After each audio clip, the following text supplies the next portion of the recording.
चलिए दोस्तों, तो आज बनाते हैं रसमलाई केक। तो हम रसमलाई फ्रेश लेकर आए हैं और हमारे यहाँ 35 रुपये पीस मिलते हैं। तो हम रसमलाई का जो पीस है वो अलग रख रहे हैं और उसका जो रस है वो हम अलग रख रहे हैं और उसी रस से हम सोक करेंगे केक को। और रसमलाई केक हम क्रश से नहीं बनाते हैं, फ्रेश रसमलाई से ही बनाते हैं। 1 kg रसमलाई केक का ऑर्डर है, तो उसके लिए हम केक को बेक कर लिए हैं। ऊपर का जो लेयर है वो पतला सा हम निकाल लेंगे और यह केक फुटबॉल थीम पर है, तो उसी जो हम लेयर निकाले हैं ऊपर का, उसी से उसके ऊपर जो भी थीम है उसे हम बना करके देंगे। फाउंडेंट वर्क नहीं करेंगे क्योंकि महंगी पड़ती है, तो कस्टमर को भी महंगी लगती है। और केक को हम 3 लेयर में ही कट करेंगे। तो ये देखिए, इस तरह से हम धागे से ही कट कर लेंगे इसे। और हमारे स्पॉन्ज कितने सॉफ्ट और कितने जालीदार बने हैं वो तो आप देख ही रहे होंगे। इस केक को बेक करने के लिए हमने प्रीमिक्स लिए हैं 360 ग्राम और 8 इंच के केक टिन में हमने बेक किए हैं। और हमेशा मैं शॉर्ट वीडियो ही डालती हूँ, तो आज कई दिनों बाद मैं लॉन्ग वीडियो डाल रही हूँ। तो आप लोग को अगर पसंद आएंगे तो ज़रूर कमेंट कीजिएगा। और किसी भी पार्ट को हमने स्किप नहीं किए हैं, बिल्कुल अच्छी तरह से आपको दिखाने की कोशिश किए हैं। और यहाँ पर मेरा बेटा मुझे चॉकलेट खिला रहा है। तो धागे से जब हम कट करते हैं ना, तो बिल्कुल अच्छी तरह से कट होती है। कहीं भी आपको बड़े केक होते हैं, कभी कभी जब हम कट करते हैं तो कहीं पतला कहीं मोटा इस तरह से कट हो जाते हैं, लेकिन जब आप धागे से कट करोगे तो बहुत अच्छे से कट होगी। तो हमने फर्स्ट लेयर ले लिए हैं और उसे अच्छे से सोक करेंगे। और रसमलाई की दूध से ही हम सोक कर रहे हैं। अगर आपके रसमलाई का दूध ज़्यादा गाढ़ा है तो उसमें नॉर्मल दूध आप मिक्स कर सकते हैं, क्योंकि ज़्यादा गाढ़ा तो नहीं सोक हो पाएगी। मेरे ज़्यादा गाढ़ा नहीं है तो उसमें मैं नॉर्मल दूध नहीं मिक्स कर रही हूँ, ऐसे ही सोक कर रही हूँ। और पाइपिंग बैग में भरकर ही मैं क्रीम लगाऊंगी। इस तरह से बड़े केक में पाइपिंग बैग में भरकर जब क्रीम लगाते हैं तो क्रीम बिल्कुल बराबर लगते हैं पूरे केक पर, कहीं पे ज़्यादा कहीं पे कम नहीं लगते हैं। तो इस तरह से हम क्रीम लगा लेंगे केक के ऊपर। और हमने क्रीम में रसमलाई एसेंस 3 से 4 ड्रॉप मिक्स किए हैं। और क्रीम से देखिए चारों साइड इस तरह से घेरा बना लेंगे, ताकि हम जब रसमलाई इसके बीच में जब भरेंगे न, तो उसमें थोड़ा बहुत जो रस रह भी गई होगी तो वो बाहर केक के बाहर लीक ना करे। इसके लिए क्रीम से इस तरह से घेरा बना करके इसके अंदर रसमलाई बिल्कुल अच्छे से बिछा देंगे पूरे केक के ऊपर। और टुकड़ा करके हम रसमलाई नहीं डालते हैं, रसमलाई को बिल्कुल अच्छे से मैश कर देते हैं। इस तरह से रसमलाई डालेंगे तो हर वाइट में रसमलाई जाएगी और बिल्कुल टेस्टी लगेगी खाने में। रसमलाई डालने के बाद हमने बादाम के टुकड़े भी यूज किए हैं लेयर में, तो आप लोग अपने कस्टमर के हिसाब से बना सकते हो। हमने बादाम को क्या किए हैं, धीमी आंच पर उसे अच्छे से सेक लिए हैं, उसके बाद में उसे टुकड़े करके हमने लेयर में यूज किए हैं। इस तरह से अगर आप ड्राई फ्रूट यूज करोगे तो उसका भी एक अलग ही लेवल का स्वाद आएगा। और हमने दूसरे लेयर भी सोक कर लिए हैं। और हाँ, कौन सा लेयर हम कहाँ डालते हैं ये भी मैं बता दे रही हूँ। सबसे जो फर्स्ट जो ऊपर का जो हम कट करते हैं सबसे फर्स्ट लेयर, वो हम सबसे नीचे रखते हैं। और बीच वाला जो लेयर होता है वो हम बीच में ही रखते हैं।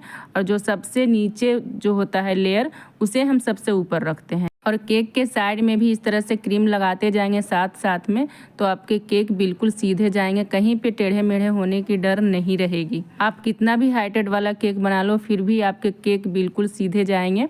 तो साथ साथ में साइड में भी क्रीम लगाते जाइएगा। तो अब हम फिर से दूसरे लेयर में रसमलाई डाल देंगे और जो भी रसमलाई है वो पूरे हम इस लेयर में इस्तेमाल कर लेंगे।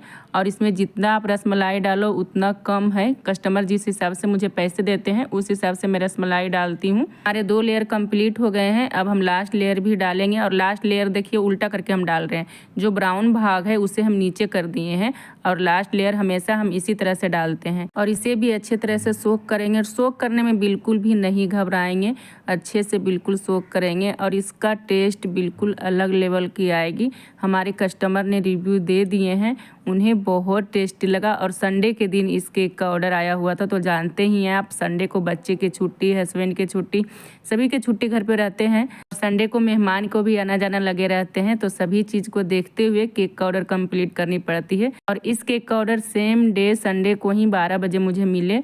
उसके बाद हम इस केक को बनाना स्टार्ट किए। हमने क्रीम में रसमलाई एसेंस यूज किए हैं, लेकिन हम जो केक बनाए हैं उसमें रसमलाई इमर्सन यूज किए हैं, इसीलिए वो लाइट येलो कलर के थे। आप लोग को मैं बताना भूल गई थी, तो अभी मैं क्लियर कर देती हूँ।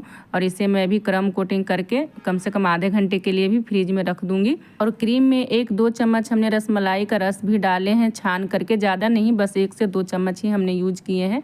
तो कोई फ़र्क नहीं पड़ा। जिस तरह से हम गनाश यूज करते हैं उसी तरह से आप यूज कर सकते हो। रसमलाई का जो रस होता है उसका जो दूध होता है वही। और मुझे रसमलाई का दूध खास करके क्रीम में यूज करना बहुत पसंद है। रसमलाई के दूध की वजह से क्रीम की टेस्ट ज़्यादा बढ़ जाते हैं, बहुत टेस्टी लगते हैं खाने में। अब हम क्रीम पे फाइनल आइसिंग कर रहे हैं। हमारे फाइनल आइसिंग जब कंप्लीट हो जाएंगे तो हम इसके ऊपर ग्रीन कलर यूज करने वाले हैं। केक के ऊपर अगर आप किसी तरह का डिजाइन फ्लावर वगैरह अगर आप बना रहे हैं तो उसमें रसमलाई का दूध नहीं यूज कीजिएगा, नहीं तो आपके क्रीम ज़्यादा सॉफ्ट हो जाएंगे। और ये देखिए हम केक बोर्ड के ऊपर भी क्रीम लगाने की कोशिश कर रहे हैं। और मैं इस तरह से क्रीम केक बोर्ड के ऊपर फर्स्ट बार ही लगा रही हूँ, बस ट्राई कर रही हूँ कि लगते हैं या नहीं। कई सारे शॉर्ट वीडियो में मैं देखती थी कि इस तरह से क्रीम लगाते हैं तो बिल्कुल अच्छे से लग जाएगी। तो हमारे जो केक बोर्ड थे वो ब्लैक कलर के थे, इसीलिए हम इसमें क्रीम लगा करके वाइट कर दिए हैं और बहुत अच्छे से फिनिशिंग से लग चुकी है। क्रीम में हम ग्रीन कलर को मिक्स कर लिए हैं, उसमें 1-2 ड्रॉप येलो कलर भी डाल दिए हैं, तो बहुत अच्छे से ग्रीन कलर बन करके तैयार हो गए हैं। और इस तरह से हम केक के ऊपर लगा देंगे। पूरे केक में तो नहीं लगाएंगे, बस बीच में ही लगाएंगे। इस तरह से क्रिकेट थीम का कुछ देना है तो कस्टमर ने ही पिक भेजे हुए थे, तो उसमें इसी तरह से लगे हुए थे कलर वगैरह, तो इसी हिसाब से हम केक के ऊपर क्रीम वगैरह लगा लेंगे। हम होम बेकर के पास हर बार एक नई डिजाइन आती है, तो नई डिजाइन के लिए तैयार हो रहना पड़ता है। और मैं किसी भी डिजाइन को मना नहीं करती हूँ। हाँ, ये भी नहीं बोलती हूँ कि 100% मैं बनाकर ही दूंगी। ये बोलती हूँ कि मैं बनाने की कोशिश जरूर करूँगी 100%, लेकिन वो किसी और का बनाया हुआ है और ये मैं बनाऊंगी, तो पिक में और हकीकत में थोड़ा फ़र्क पड़ जाएगा आपको। इतना 100% उम्मीद लगा के नहीं बैठिएगा, तो कस्टमर भी तैयार होते हैं तभी मैं ऑर्डर एक्सेप्ट करती हूँ। अभी हम ग्रास नोजल का इस्तेमाल किए हैं, ग्रास नोजल भी फर्स्ट बार ही मैं इस्तेमाल कर रही हूँ। तो इस तरह से ग्रास नोजल से ग्रास का डिजाइन दे देंगे चारों साइड। और 100% सेम तो मैं बना ही देती हूँ, लेकिन कस्टमर को इतना बोल के रखना पड़ता है, क्योंकि कभी कभार अगर 100% नहीं बन पाए तो कस्टमर को बोलने का मौका ना मिले।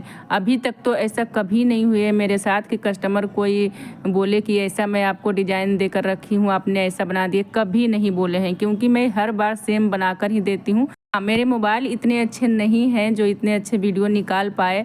हकीकत में जितना अच्छा मेरे केक दिखते हैं उतने अच्छे मेरे वीडियो में मुझे नहीं दिखते हैं। तो इस तरह से देखिए, जो हम ऊपर का लेयर कट किए थे उसी में हम इस तरह का कलर मिक्स कर करके बॉल वगैरह बना लिए हैं। जो भी थीम का था वो हम बना करके दे दिए कस्टमर को। कस्टमर को बहुत पसंद आया, उन्होंने बहुत खुश हुए। और नीचे भी हमने डिज़ाइन दे दिए हैं। तो हमारे थोड़े क्रीम कम भी पड़ गए थे, तो नीचे का डिज़ाइन थोड़े अलग तरीके से दिए हैं, ग्रास नोजल से ही दिए हैं, लेकिन थोड़े से क्रीम सॉफ्ट हो चुके थे तो वहाँ पे ग्रास जैसा डिज़ाइन नहीं दिख रहे थे, फिर भी बहुत अच्छे डिज़ाइन दिख रहे थे, तो हमने वैसे ही रहने दिए। तो इसके का रेट हमने 1000 लिए हैं। जो भी हमने इसके ऊपर डिज़ाइन दिए हैं, एक्स्ट्रा काम किए हैं, उसका हमने पैसे नहीं लिए हैं, क्योंकि मैं रसमलाई केक 1000 का ही 1 kg में देती हूँ और इस केक का वेट हो गए थे 1400 ग्राम।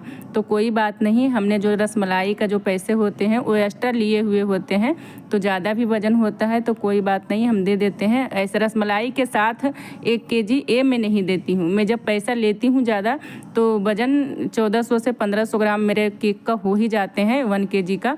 और ये देखिए हमारे केक का फाइनल लुक। वीडियो थोड़ा सा भी पसंद आए होंगे तो लाइक, सब्सक्राइब और एक कमेंट ज़रूर छोड़ के जाइएगा, ताकि मैं आगे भी इस तरह का वीडियो लेकर आऊँ।